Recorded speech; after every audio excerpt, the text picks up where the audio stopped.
Hey there, students. I'm Tom Richey. And I'm Tom Richey. Today we're going to talk to you a little bit about the Enlightenment, and specifically the philosophers of the Enlightenment, or the Philosophers. The Enlightenment was a period of Western thought and culture that spread across Europe. There were major revolutions in science, philosophy, and politics that completely wiped away the old medieval norms of society. Now, when was the Enlightenment anyway?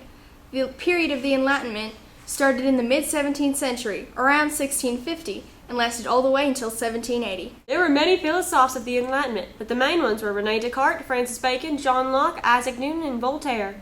Let's start with Descartes. Descartes was born in 1596 in France. He was a major believer in math over scholastic teachings.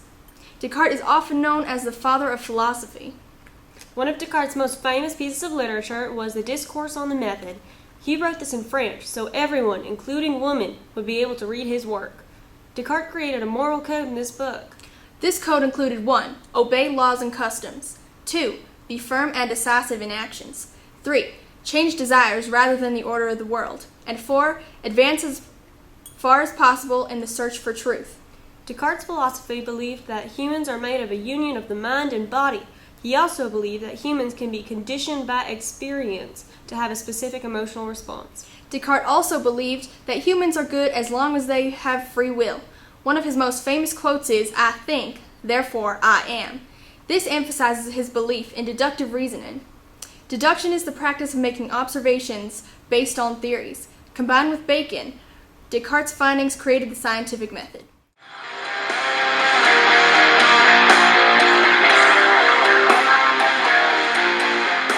Francis Bacon, not this kind of bacon, was born in 1561 in London, England.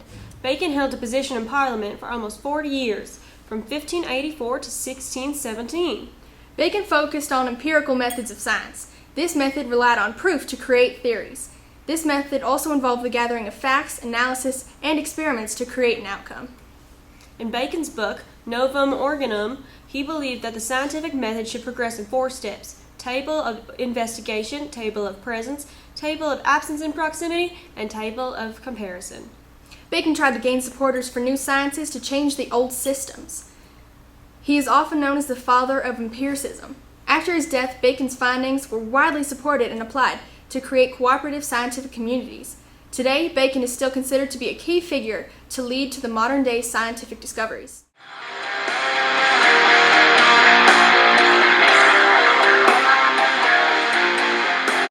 Another Enlightenment philosopher is John Locke. Locke was born in England in 1632.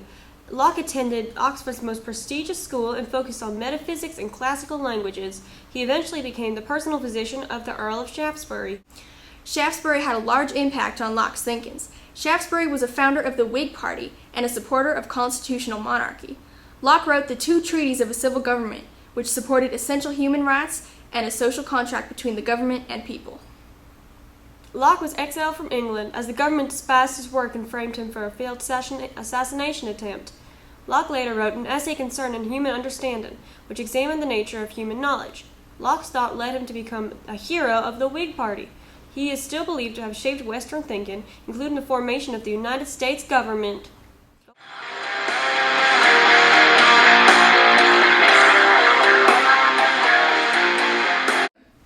Now, the next man we're going to talk about is Mr. Newton. Isaac Newton was an Enlightenment philosopher who was also a physicist and a mathematician. He was one of the most influential scientists of all time, and he played a key part in the scientific revolution. When Newton was in college at Cambridge, his studies were mainly concerned with the idea of Aristotle, who was a scientist in biology, logic, and the physical world, and Newton supplemented these teachings with ideas from Descartes and Galileo. After this, he began his theories in calculus, optics, and the laws of gravity. Newton's major contributions to the scientific revolution were his models of gravitational motion and his laws of gravitation. Using the scientific method, he was able to become one of the most influential scientists to ever live.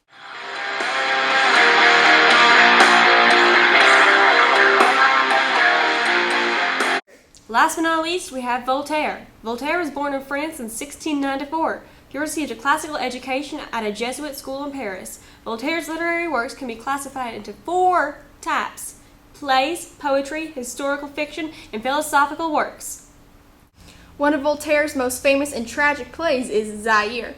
Unlike many of his previous plays, the tragedy occurred not because of the protagonist's fatal flaw, but because of other circumstances. Voltaire used short stories to transcribe his philosophical ideas. One of these stories is Candide. Another of his philosophical works took place in Dictionnaire philosophique, which fully rejected the Catholic Church and supported the Enlightenment thought.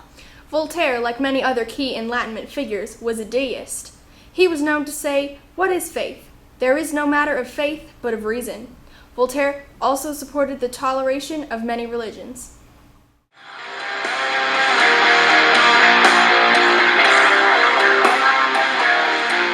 So there you have it. The Enlightenment, also known as the Western philosophy, greatly changed Europe's landscape and challenged the authority of the Catholic Church, which has ruled Europe for centuries on end.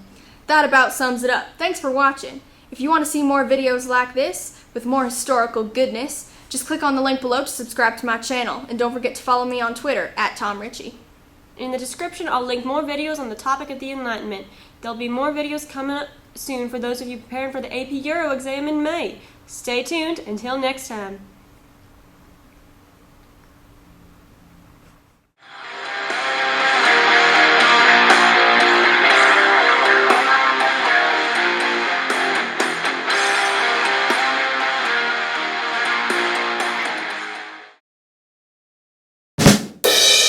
Between the people. Locke. That's right. The United States government. Go America. Cool. Alright, let me just get beautiful for the historical fiction and philosophical works. Historical fiction and poetry, historical fiction, and philosophy. No, you need to say that. How do you say that word? Exigent.